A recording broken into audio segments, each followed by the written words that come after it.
31 আর মাত্র দুদিন পরে জামাই ষষ্ঠী।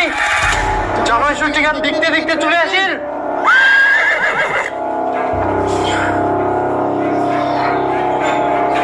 জামাই তো দুদিন পর পর আসেন মোর বাড়ি থেকে খাই যায়।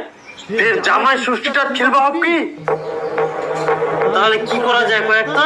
মুই আর কি কই, তোমরা কি করবেন করো। তাহলে তো মুখে কিছু একটা ব্যবস্থা করবাই হবে। কি করবেন রে? সেটা মুই জানো মুই কি করি। সারা দিনে দেখতে থাক। শুন ভাতিজা।